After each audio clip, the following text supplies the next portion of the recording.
We're back. Okay, so you see, this is my Ibis. There's my background. He's dry. I had to go to work. Unfortunately, I cannot do this all the time. So this is one of those things where, like any the rest of us that have real jobs, you can work on this on your free time, which I have very little of. So believe me, it's one of those things I've learned to do. And so, of course, I showed you how you cover this palette of paint up with plastic.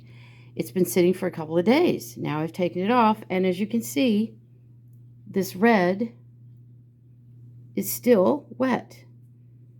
I didn't add water to it or anything. I did add some other paints to it, but overall, it's pretty much the same old paint.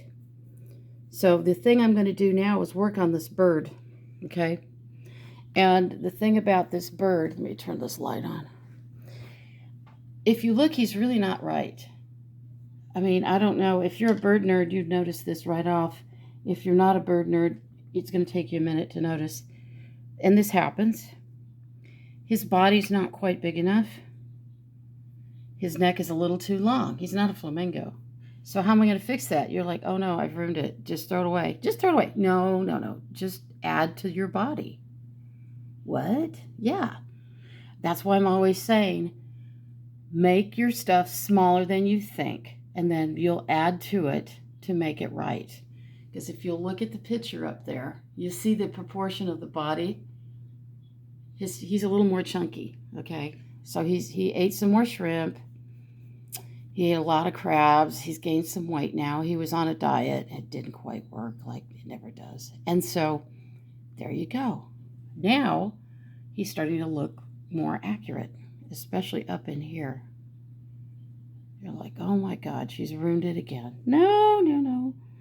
Calm down. Just calm down. I'm adding some red with a little pink, and I have just a bit of that fluorescent in there, but the pink's going to make it a little more solid. Okay.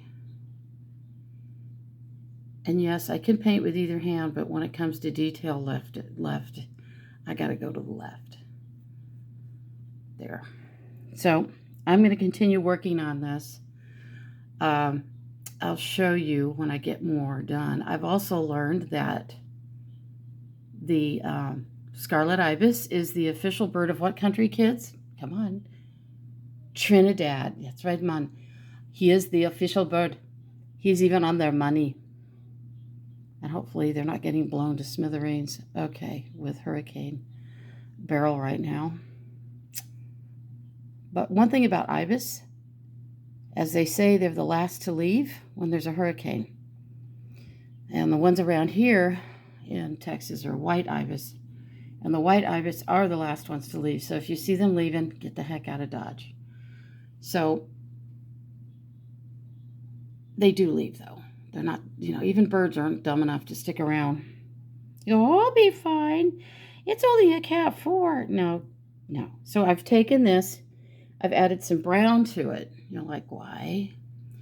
Because look, it all of a sudden is like maroon.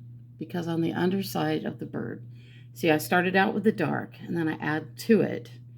And like up here, it's going to be darker. So basically, when it comes to the bird, I'm going to spend a lot more time on him. And see this thing on his back where I filled it in. You're like, oh, it's ruined. No, it's not ruined. See? Now, let's add a little more curve to that.